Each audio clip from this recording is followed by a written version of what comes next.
back to the subject of reaction. Faith is never what you say about God, nor what you think about yourself. Faith is shown by your reaction.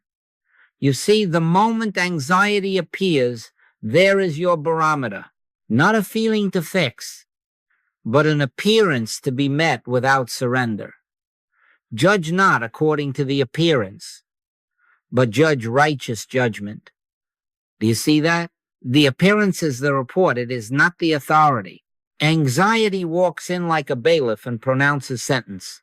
You need not rise. You need not answer. By appearance, I mean the whole pile of noise that the senses and the mind bring. The quickened pulse and the shallow breath. The forecasts racing ahead to tomorrow's interview.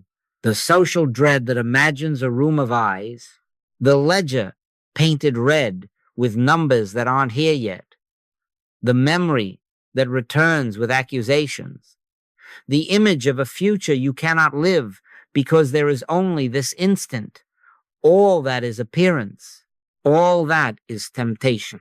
Take no thought for your life, said the master. Do you think he meant take some thoughts? The polite ones? The manageable ones? No. Take no thought. Not because thoughts are wicked, but because they are not God. Now, we are contrarians here, and I warn you kindly. We are not here to believe more thoughts about faith than our neighbor. We are here to react less to thoughts than yesterday. That is radical, and that is measurable. The degree of faith is shown by your non-reaction. If the storm moves, and you move, your faith moves with it. If the storm moves, and you do not move, if you stand where Moses stood, stand still and see the salvation of the Lord, then faith has taken its seat and will not be evicted by a gust of wind. Be not afraid, it is I. And if it is I, what is there to fix? I am not inviting you to argue with anxiety, nor to bless it, nor to curse it. Do not debate a shadow. Do not pet it. Do not chase it. Refuse it the dignity of your engagement. When the messenger knocks, you may hear the knock without opening the door. That is non-reaction. You see, the whole case collapses when you don't enter it humanly. Never enter the case humanly. Never take sides with a frightened heartbeat against yourself. Let the appearance be the appearance, and let God be God. God isn't mind, not the human mind that mills ideas and strategies.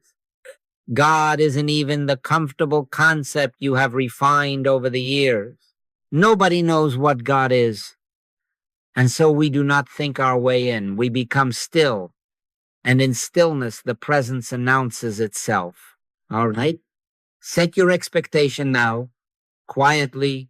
Before we are done today, you will have a chance to prove this for yourself by a simple time-bound experiment, 90 seconds, in which you will not manage, not improve, not push away or pull in, but refuse reaction and let silence take the field.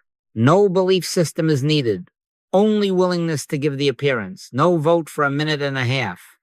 Can you do that? Do not answer now. Just notice what answers within when I ask. That, too, is an appearance. For the moment, let us agree on this one standard. Anxiety may come and go as mist on the river, but it does not legislate your action. Be still and know that I am God.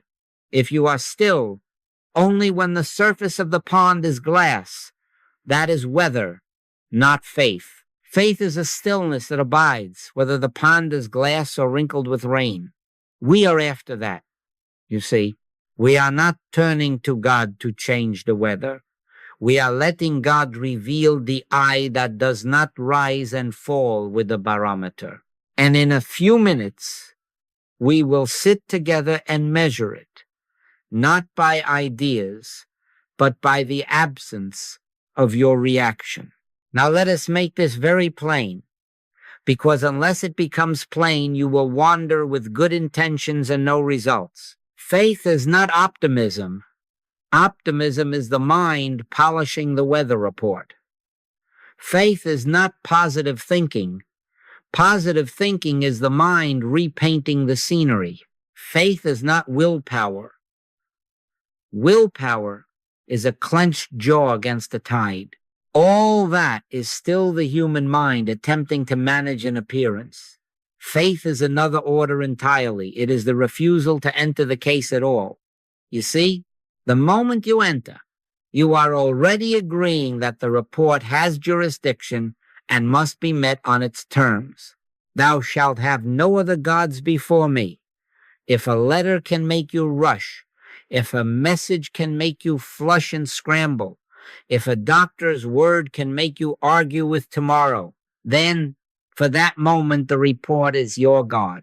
You are worshiping the golden image because you have bowed to it by reaction. So we introduce the reaction test. No theology necessary, just honesty. Hold before you the next small report, the email, the voice, the memory. Watch. If it can make you hurry, defend, counter-accuse, or strategize, you have entered the case humanly. If you can let the picture arise and you do not fight it, do not fix it, do not pet it, do not curse it, do not explain it, but become inwardly still, then faith is functioning. The Lord shall fight for you, and ye shall hold your peace. Do you see that the command is not to tighten your fists?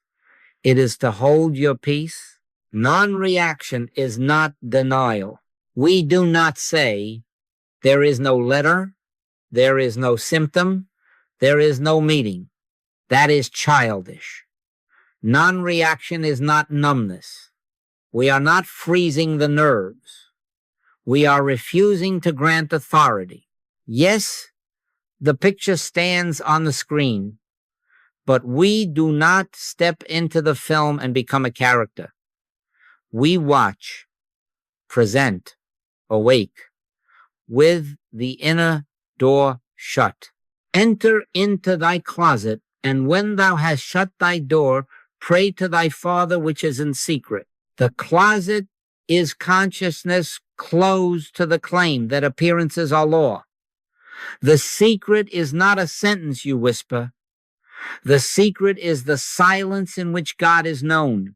Now, I must stack these imperatives because rhythm helps you remember when the storm tries to take you by surprise. Don't react. Don't fight the picture. Don't try to change the picture. Don't improve it. Don't bless it. And don't curse it. Don't argue. Don't bargain. Don't explain. Don't enter the case humanly. Stand still inside. You see how every one of those is a door you have walked through 100 times? Close the doors. Hold your peace. Let the appearance be exactly what it pretends to be, and let God be God. And here is the promise, not my promise, not a Technifix promise, but the nature of reality revealing itself. If you can refrain from reaction, even for a short span, the next movement is not yours. The next movement is divine government. You will feel it first, not as fireworks, not as mental victory, but as quiet order. The breath that you are about to manage deepens on its own. The shoulders that you are about to massage drop without a command. The thoughts that were crowding like shoppers at a sale step back as if someone said, enough. Peace I leave with you, my peace I give unto you. Not as the world giveth, not the peace of having changed the picture, but the peace of not needing to. From that peace, order appears. Perhaps a call comes. Perhaps a recollection returns at the right moment. Perhaps nothing outward changes, and yet the tyranny dissolves because its only power was your consent. Faith becomes practical at the door where you usually rush out with your tools. Do not rush. Stand. Let spirit announce its jurisdiction. Be still and know that I am God. In that stillness, the idol falls, not because you pushed it over, but because it never had feet. And you, not having ended the case, are free to witness without strain, without hurry, the quiet government of God in place of your reaction. That is our measurable ground. That is faith in practice. Now let us look directly at the mask that most deceives you. Anxiety pretending to be you. It comes not as a stranger, but as a first-person whisper. I am not safe. I can't handle this. I will fail. And because it borrows your voice, you sign the paper and consent. Do you see that? But this is not personal.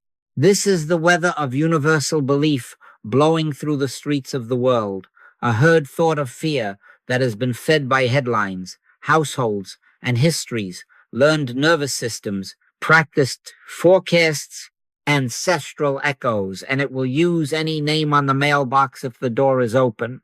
The apostle told you plainly, we wrestle not against flesh and blood, which is to say, not against you, not against your mother or your childhood, but against principalities, against powers, against the rulers of the darkness of this world, impersonal currents that have no divine law to sustain them.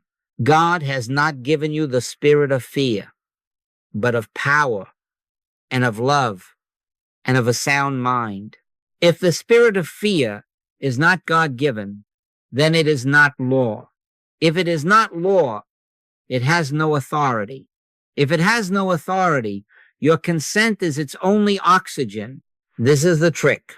Universal belief never says, you are afraid. It says, I am afraid, so that you, being polite to what sounds like yourself, rush to manage, defend, medicate the picture, argue with tomorrow, and thereby feed the creature that cannot live without your reaction. Do you see it? The fear wants you to take sides, your side against your own thought, so that a war begins inside the temple and the presence is driven into the garden to wait while you conduct a skirmish with shadows. Never take sides within yourself. Christ is the only identity. The moment you say, this has nothing to do with me as a person, it is an appearance claiming to be me, the mask slips, and the universal belief finds nothing to grip. It is as if you have taken the plug out of the wall. The machine still hums for a moment on stored momentum, and then silence. Now, we are not superstitious people here, so we do not trade one magic sentence for another, but recognition does require a word at times to anchor attention. And so I give you a line, not to hurl at the sky, but to whisper as acknowledgement. Right now I deny any law, cause, or power in this appearance, not because you dislike it, not because you wish it gone, but because in the kingdom there is only one law, one cause, one power, and it is not fear. Thou shalt have no other gods before me is the architecture of your peace, not a rule to make you better than your neighbor. Stand in that first commandment, and universal belief finds no altar on which to burn its incense. It may continue to speak in the first person, I am not safe. And you do not argue, you do not bless, you do not curse, you let the wind be wind, and you do not put up a sail. A woman from Boston wrote that her panic came like a siren in the night, insistent, and she would leap from bed, lights on, water running, phone in hand, bargaining with God to please stop the noise. One night, she sat still instead, not bravely, not heroically, just honestly, and said within, this has nothing to do with me as a person. It is an appearance claiming to be me. Right now, I deny any law, cause, or power in this appearance. She did not wrestle. She watched. The siren screamed its last inches of habit, and finding no driver, coasted to a halt. I felt nothing dramatic, she wrote. Only the surprise that I did not have to move. Be not afraid. It is I, not I, the panic. I, the presence. All right. Prepare yourself for our little experiment by this understanding. We are not going to fight anxiety. We are going to strip it of the only robe it owns, your identity, and then we will watch without feeding it. You are not cold or careless when you do this. You are faithful. You are not denying sensation. You are denying divinity to sensation. When the thought says I, let it say I and do not answer. When the pulse quickens, let the river run and do not wade in with buckets. Be still and know that I am God. In a moment, we shall sit together for 90 seconds and do precisely this. No bargaining, no explanation, no entrance, humanly. Only the recognition of one power, one law, one cause, and the refusal to lend your holy name to a passing cloud. Now let us stand right in the middle, neither fear, love, nor hate any appearance. This is the narrow way that few find, because it gives you nothing to do, nothing to fix, nothing to adore. The mind wants a banner, against or for, and I tell you gently, lay both banners down. The middle path is spiritual neutrality, not coldness, not indifference, divine poise. When the picture flashes, heartbeat up, palms damp, headlines of the inner press, it asks for your allegiance by any means available. If it can't frighten you, it will seduce you into fascination. If it can't fascinate you, it will incite you to hatred. All three are the same contract with a different ink. Don't sign. Judge not according to the appearance, but judge righteous judgment. Righteous judgment does not stamp the picture good or evil. It withdraws meaning from the picture and waits upon God. Do you see how extremes keep the loop alive? Fear tightens it. You tense. You clutch the wheel of the mind and oversteer. Hatred fights it. You begin to wrestle the ghost. And ghosts feed on wrestling. Fascination studies it. You track every flutter. You measure every breath. You build a laboratory inside the temple and call it vigilance. In each case, you have entered the case humanly and awarded reality to the report. The middle path is a small but exacting move. Let the sensation be present without naming it danger, without naming it prophecy. It is neither an omen of doom nor a messenger from a future you do not own. It is the wind moving through the trees. Let the wind be wind. Take no thought for the morrow, not some thought, no thought. You are not refusing sensation, you are refusing to crown it. Let us place this in your street so it does not remain a sermon cloud. You are driving, and out of nowhere the quick surge comes, heat in the face, a whisper, pull over or you will lose control. Middle path, hands stay on the wheel, eyes where they were, breath ungoverned by you, and within a quiet recognition. This is an appearance. It has no law. You do not bless it. You do not rebuke it. You do not speed up or slow down for it. Stand still and see the salvation of the Lord is not about your feet. It is about your refusal to take sides. Another scene. The phone is on the table and the call must be made.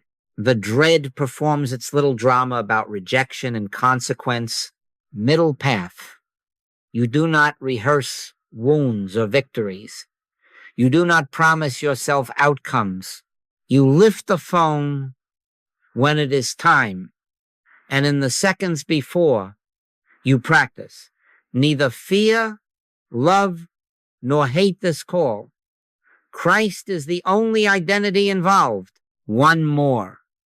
Midnight slides to 2 a.m. Thoughts as crows circle the field of tomorrow. Middle path. You do not chase them with a broom. You do not catalog. You roll on your side, you rest the body, and within you whisper nothing but willingness. Be still without demanding a result. Be still without timing God. My times are in thy hand. This is where freedom begins. Not at the moment you feel nothing, but at the moment you assign nothing. You see, the tyranny of anxiety is not its sensation. It is the story you attach to it and the power you surrender by reaction. Refuse the story. Refuse the surrender. Hold your peace. When the master spoke to the storm, he did not say, explain yourself. He said, peace, be still. He did not time the sea. He did not check the barometer. So with you, be still without demanding a result. Be still without timing God. That is prayer and fasting in seed form. You fast from reaction. You pray by silence. And I promise you, the first fruit will not be fireworks, but quiet order. The wheel stays steady. The call is made. Sleep returns or does not return. Yet the night is no longer an enemy because you have not named it such. This is the middle path. Walk it now, and the 90 seconds to come will not be a feat of endurance, but a homecoming to what is already true. All right, let us prove it. Not tomorrow, not when the room is perfect now. For 90 seconds, you will not fix, analyze, rehearse, or improve anything. No bargaining, no side agreements. You will observe without reaction. That is all. Put nothing on the altar but willingness. Sit as you are. Do not make a posture holy. Eyes open or closed. It makes no difference. Let the hands rest. Let the tongue be still. Be still and know that I am God. We begin together. First 30 seconds.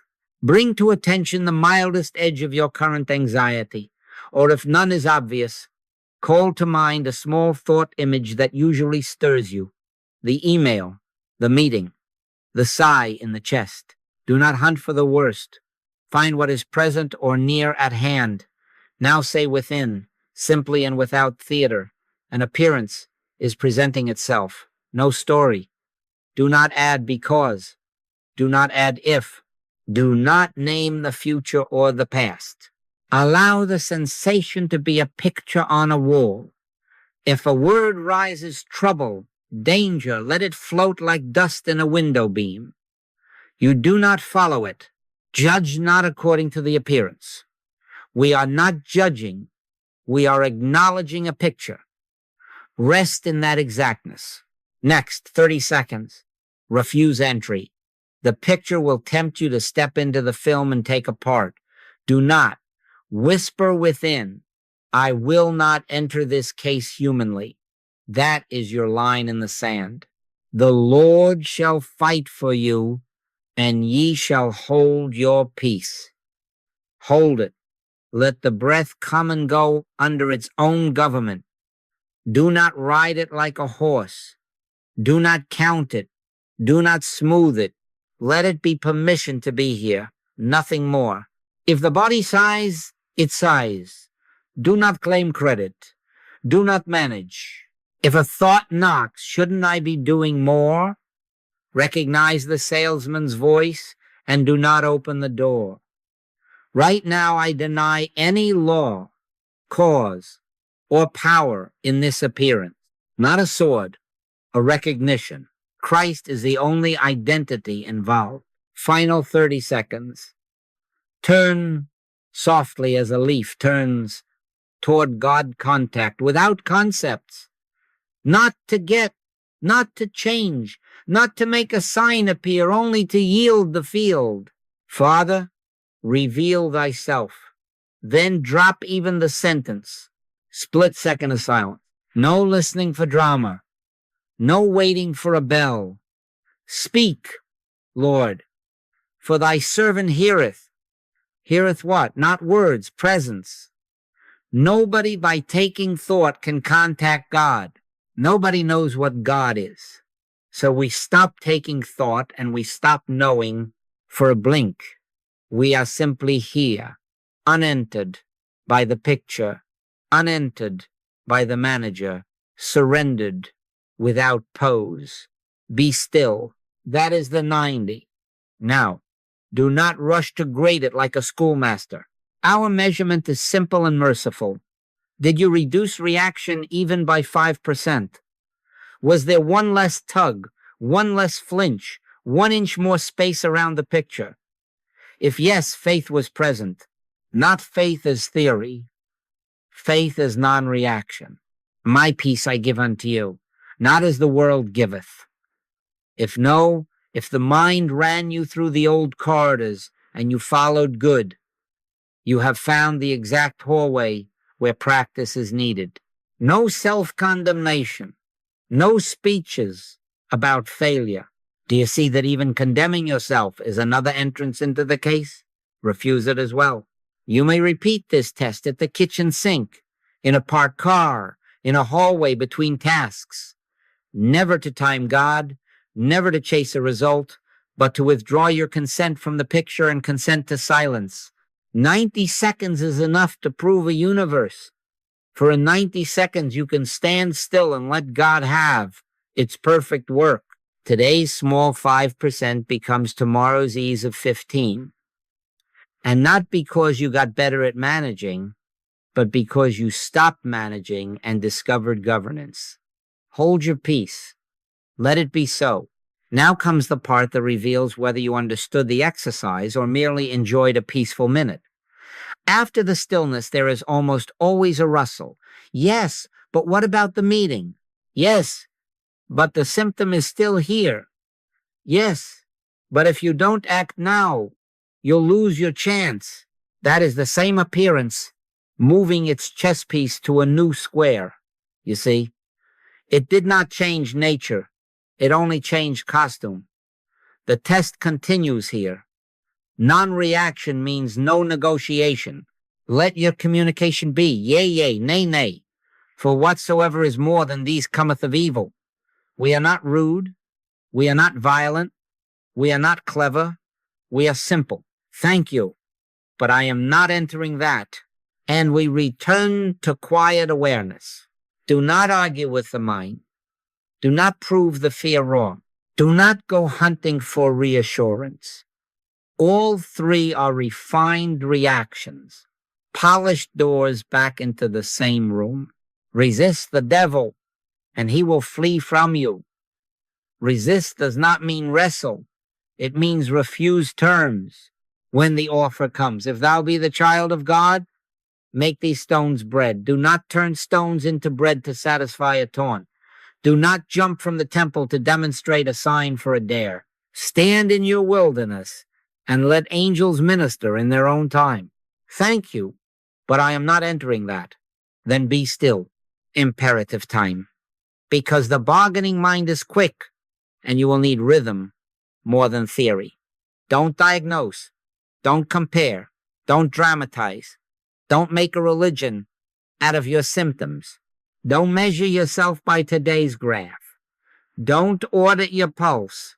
Don't search the internet for causes. Don't phone 3 friends to vote on your future. Don't reason with fear. Don't bless it and don't curse it. Don't explain yourself to a picture.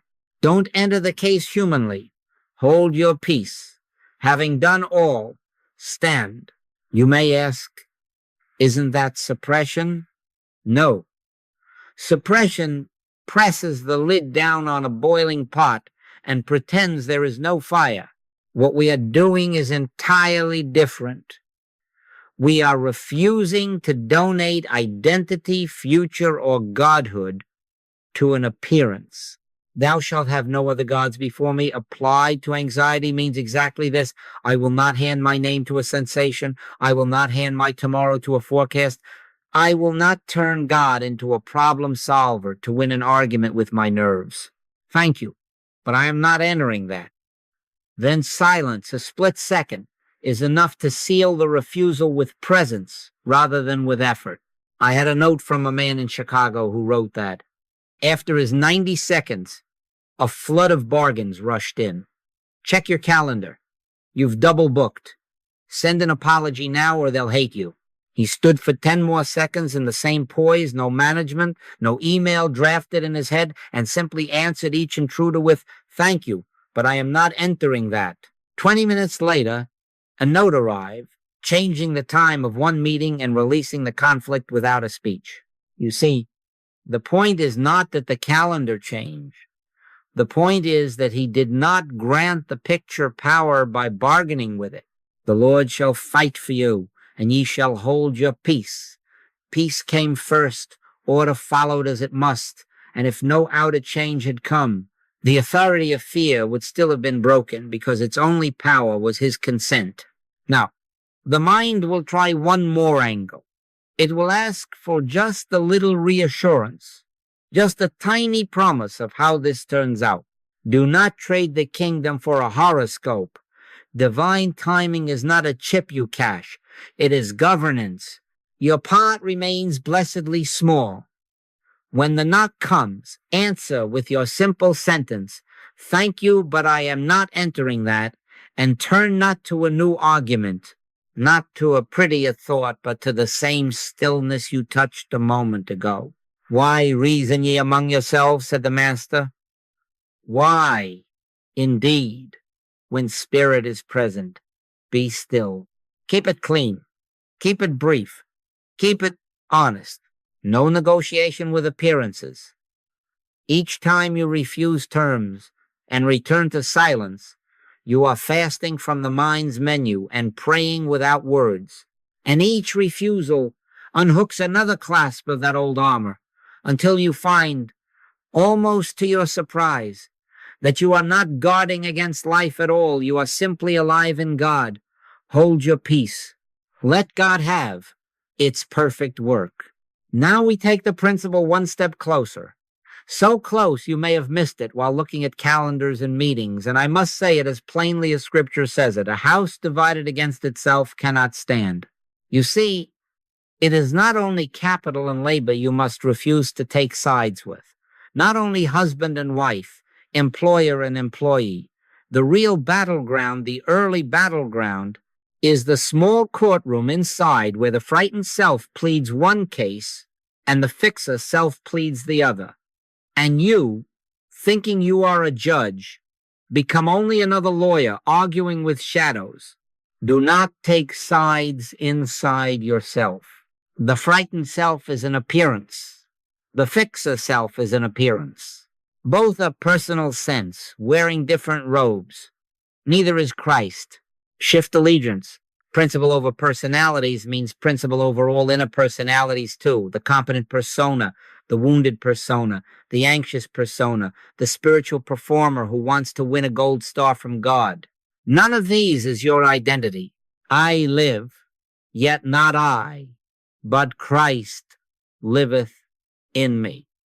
That is not a lyric. It is the architecture of sanity. Christ is the only identity here. Not the brave you, not the broken you, Christ. When you take sides with the fixer against the frightened, you have already entered the case humanly.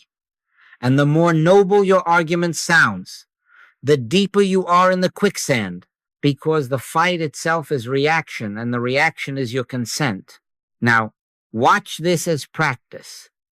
The split arises. One voice says, "Do something now, or you will perish." Another says, "Calm down, breathe this way, count to 4, check your phone, rehearse tomorrow's script." Both voices are salesmen. Both are inviting you to purchase an identity and an outcome. Middle path.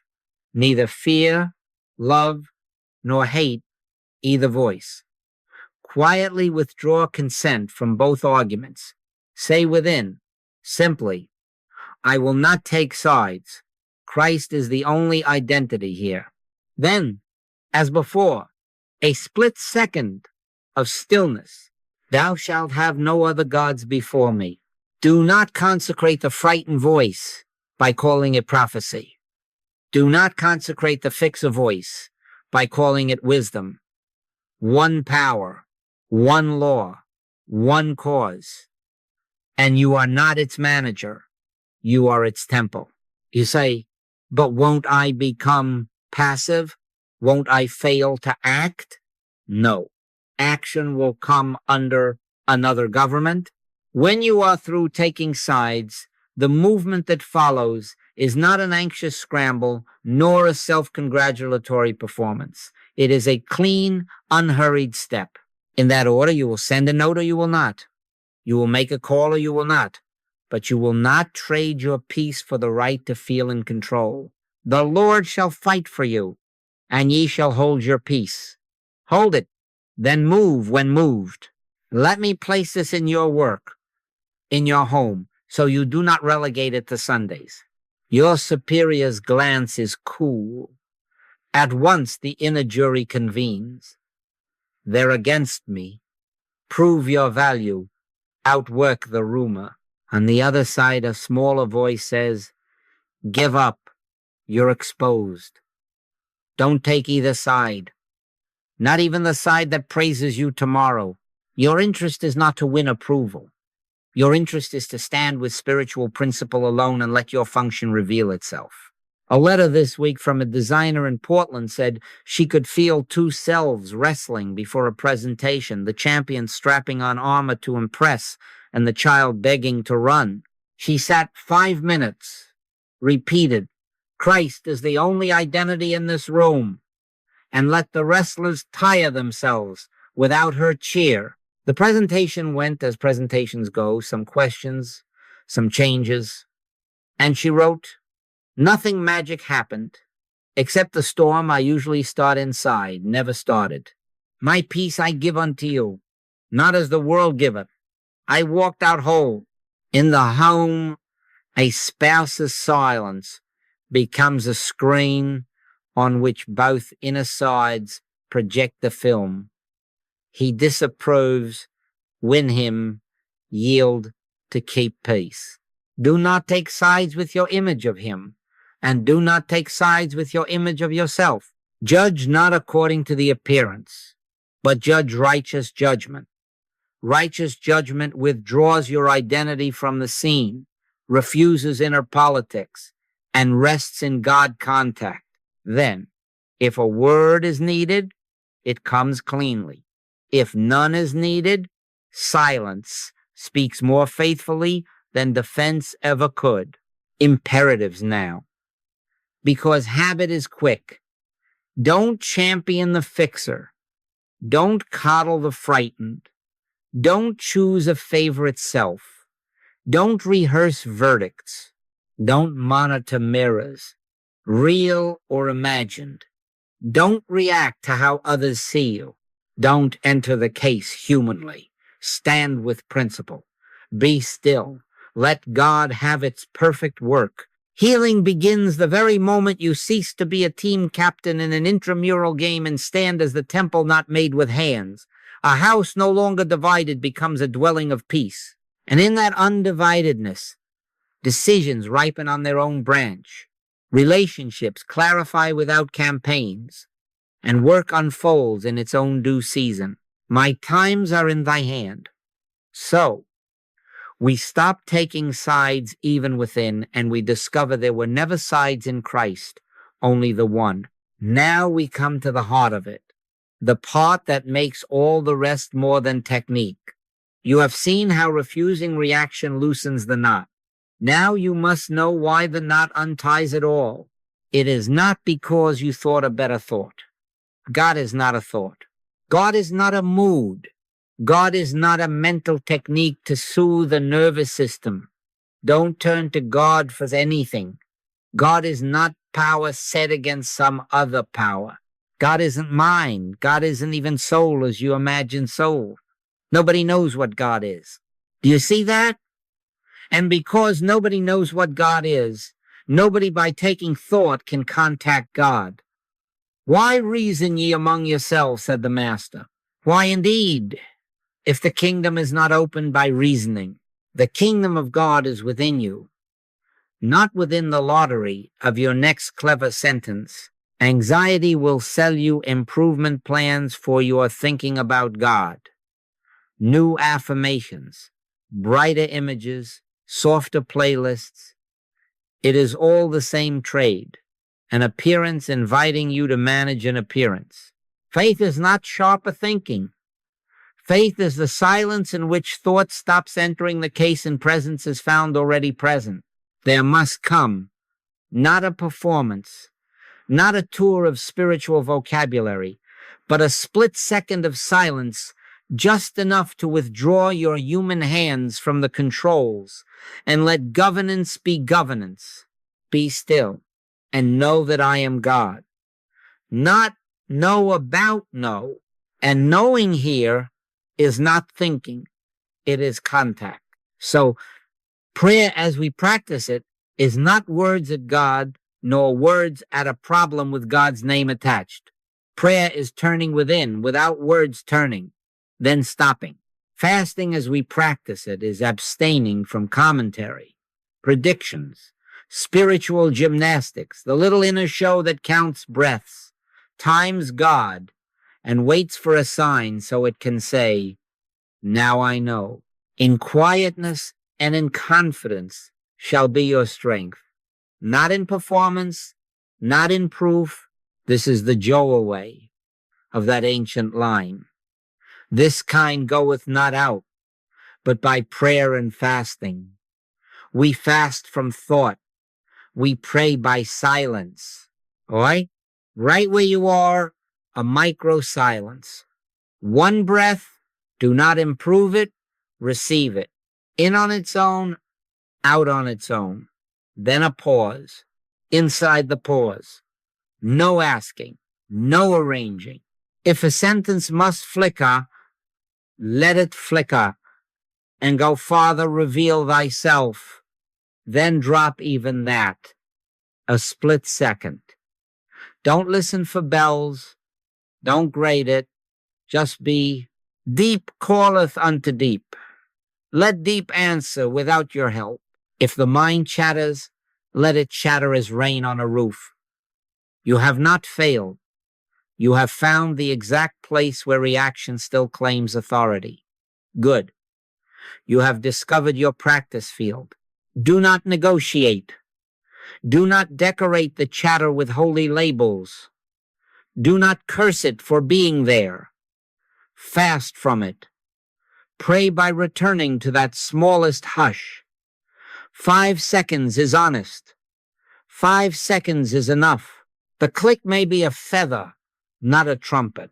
The fruit may be only an inch more space around the picture, then that inch is sacred ground.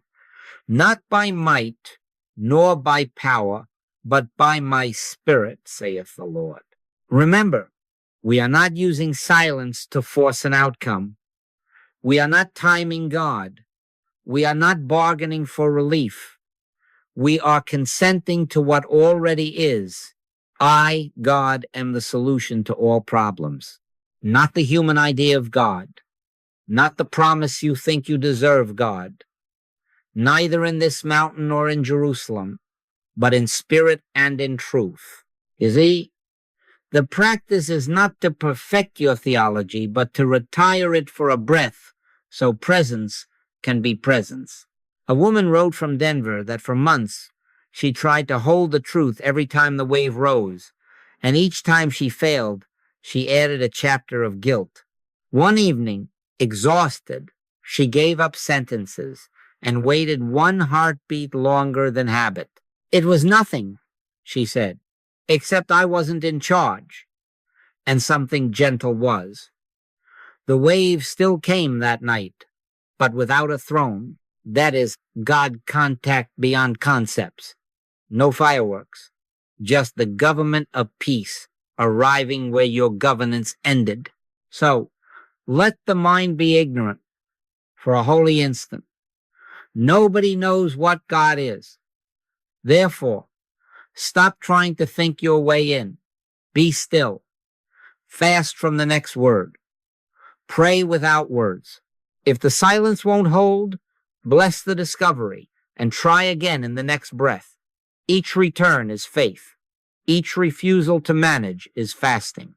And in that small hush, not earned, not explained, the presence that has never left you, announces itself by being itself quiet, unprovable enough. He leadeth me beside the still waters. Let him lead. Let God have its perfect work. This kind goeth not out but by prayer and fasting. All right, let us say the name of this kind, because some appearances are soft and pass when you turn your head, and some wear iron shoes. Long-term patterns that have learned your hallway. Trauma echoes that ring in your very bones. Panic surges that seem to mock every quick fix and every noble sentence, this kind. The sort that shows up during worship and on vacation and in the market line. The sort that quotes your past against you and sets its clock to your circadian rhythm. Do you see? We are not pretending these are whispered breezes. They behave like facts. They perform like law. They borrow your name, but they are appearances still. And because they are appearances still, they have no law, no cause, no power unless you feed them. Prayer and fasting, the Joel way, is not a diet of bread and water. It is abstinence from human handling. We fast from self-talk, the internal coaching and scolding that keeps the theater open. We fast from scanning, checking the pulse, the breath, the schedule, the internet, the faces in the room, to take a reading on our salvation. We fast from seeking reassurance compulsions to ask, am I safe now? Is it gone yet? We fast from timing God. Is it working yet? How long until relief? And we pray, not with words at God about a problem, but by turning within and stopping split-second silence in which we refuse to enter the case humanly and let presence be presence. Now, a small but exacting discipline, because stubborn kinds require consecrated regularity, not heroics. Choose one daily 4-minute fast. 4 minutes, not 40, because fidelity, not bravado, is our way. Pick the same window if you can, a chair before the day begins, a parked car at lunch, the edge of the bed before sleep for 4 minutes. No commentary, no bargaining, no spiritual gymnastics. If a thought knocks, answer once, quietly, thank you, but I am not entering that. Christ is the only identity here, and drop back into the hush. If a sensation rises, do not grade it. Do not fix the breath. Do not count seconds. Let the body be under its own government. You abstain from management. You rest in presence. Be still and know that I am God. Why does this work? Not because silence hypnotizes you, not because your discipline earns you a prize. It works because you stop feeding a universal belief with your attention and your identity. You withdraw consent. You revoke the loan of your name. Thou shalt have no other gods before me becomes, I will not crown this sensation with divinity. Right now, I nullify any seeming effect from a universal belief, contagion, trauma memory, nervous prophecy, by refusing to grant it law. We are not fighting the picture. We are starving it of the only food it ever had, your reaction. Not by might, nor by power, but by my spirit, saith the Lord. Now hear the warning wrapped as mercy. Do not do this to get relief. If you fast to purchase comfort, you are bargaining with an appearance, and you have entered the case again. Seek ye first the kingdom of God and his righteousness, and all these things shall be added unto you. The order matters. We fast because God is God. We pray because presence is worthy of consent, whether or not fireworks attend. Relief is the byproduct of alignment. If relief comes today, bless it. If not today, bless the governance that exceeds your clock. My times are in thy hand. A man from Atlanta wrote that grocery lines were his crucible. The surge would rise exactly at the turnstile. He practiced 4 minutes each day in the parked car. No self-talk, no escape plan rehearsals, no symptom audits, only the sentence, "I will not enter this case humanly," and then the hush. 3 weeks later, he found himself at the register with the familiar heat in the face, and nothing in him was negotiating. He paid and walked out. "It wasn't gone," he said. "It just had no throne." That is prayer and fasting at work, not as might, but as government revealed. So, when this kind returns in its old uniform, do not add a second problem by judging your progress day by day. Keep your consecration. 4 minutes is honest. 4 minutes is enough. Fast from commentary, pray by silence. Neither fear, love, nor hate the appearance. Do not turn to God for anything. Turn to God because God. Then stand aside. The Lord shall fight for you, and ye shall hold your peace. Hold it. Let God have its perfect work. Now we must speak of time, because the next snare is as old as fear and just as persuasive. You go from the 90-second test to a 90 times a day audit, watching symptoms the way a broker watches a ticker. Up in the morning, down by noon, up again at evening prayers. And all the while you are saying, "Is it working yet? Do you see what you have done?" You have turned practice into another reaction and God into a clerk who must stamp your card on schedule. Don't judge your demonstration day by day. He that believeth shall not make haste. Belief here means non-reaction to the clock as much as to the picture. Fruit does not ripen because you tug on it every hour. Fruit appears in season, and no farmer who knows his field goes out with a stopwatch and a scowl to demand blush from a green apple. First the blade, then the ear, after that the full corn in the ear. Let patience have her perfect work. Patience is not lethargy. Patience is refusal to insert yourself as foreman over a process that is already governed. Your daily part remains small and exact. Refuse reaction. Return to silence. Consent to governance. If the waves still come, all right. The proof is not that waves never touch your shore. The proof is that you do not build a city around the wave and name it destiny. So we set a truer metric. Not, was there a symptom at 9 and again at 3? Not, did I go 24 hours without a flutter? No. Measure instead, how quickly did I withdraw consent when the surge rose? How little did I dramatize the picture? No story, no forecast, no rehearsal. How few bargains did I strike in the mind's marketplace? How readily did I turn to the hush rather than to control? That is maturation. That is faith made measurable in time without being tyrannized by time. In your patience possess ye your souls. Expect realism, because we are not composing a hymn to performance. Some days you will react. Some mornings you will find yourself 3 paragraphs into a familiar argument before you even know you have taken the case. Good, there is your practice field, precisely marked. Withdraw. Stop mid-sentence if you catch it there. Lay down the gavel you picked up without noticing.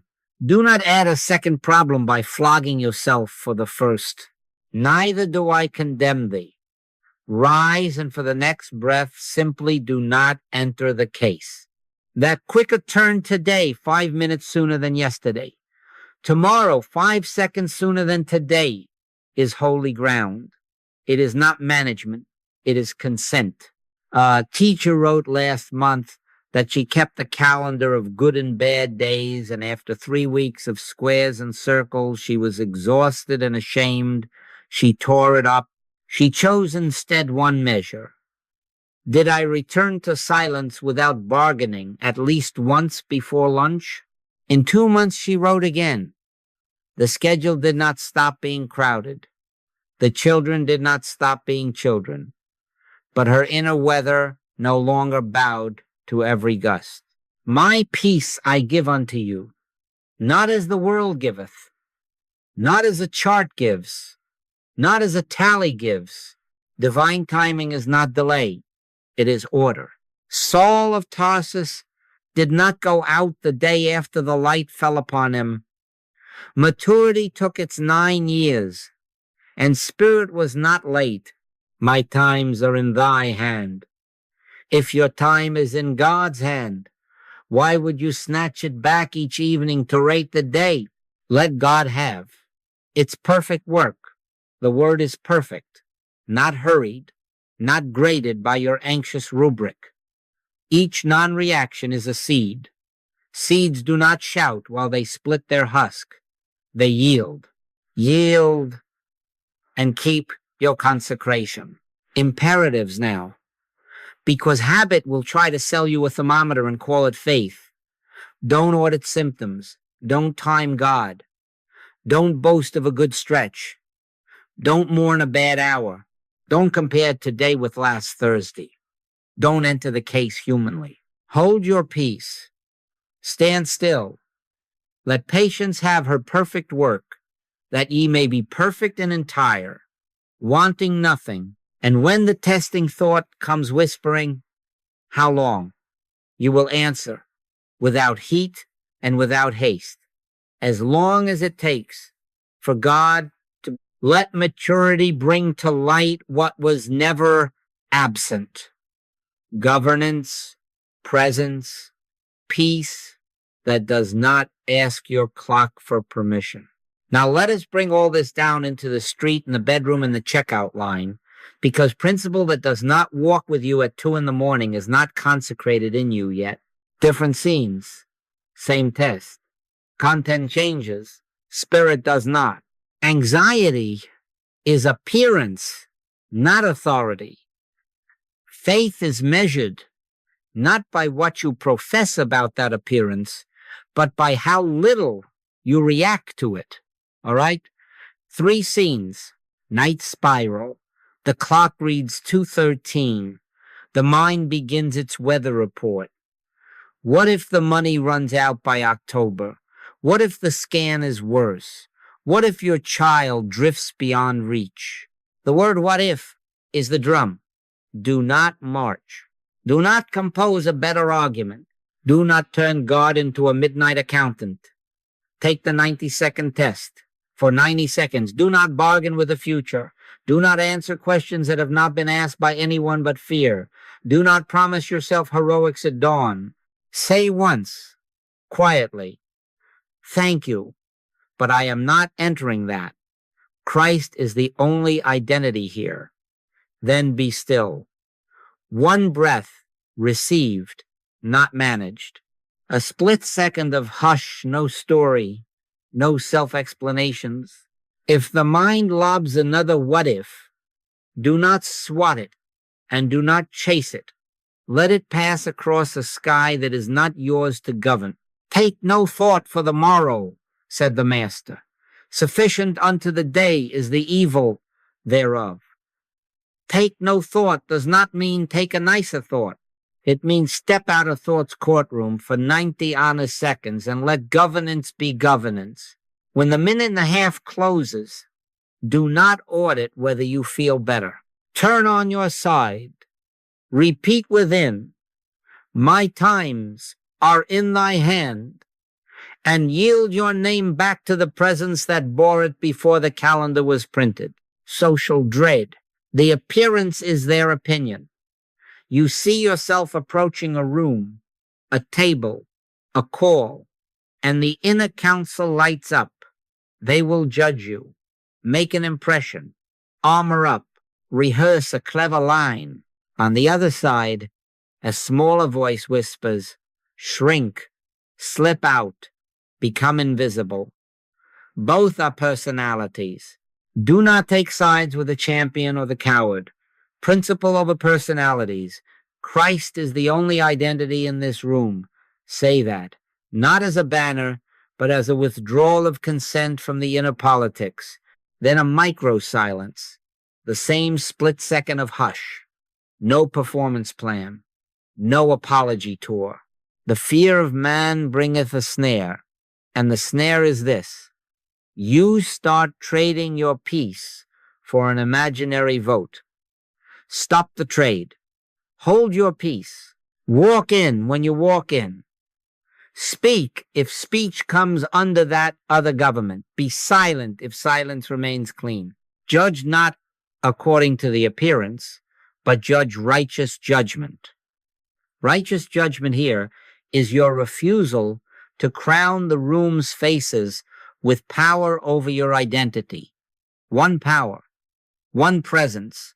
You do not need their yes to be whole any more than you needed their no to be broken.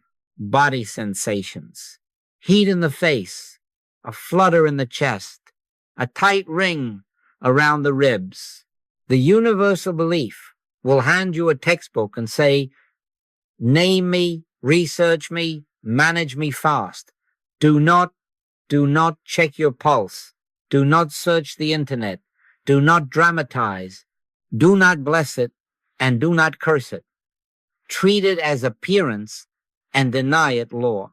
Right now, I nullify any seeming effect from a universal belief in adrenaline storms, panic cycles, contagion, barometric pressure, trauma memory. No law backs them in God. There is only one law. Say it once, cleanly. Then stop saying it and return to quiet awareness. If the sensation ebbs, bless the governance. If it rises again, bless the chance to practice the same refusal one breath sooner. Not by might, nor by power, but by my spirit, saith the Lord. Spirit does not need your stethoscope to be spirit. Do you see the transfer? Night thoughts about October, faces at a table, signals in the flesh, different costumes, one test, reaction or non-reaction, enter the case or refuse it, bargain or be still. The measurable faith is this: you shorten the time between the knock and the hush. You loosen the grip of storytelling. You stop letting appearances rent rooms in your name. In returning and rest shall ye be saved. In quietness and in confidence shall be your strength.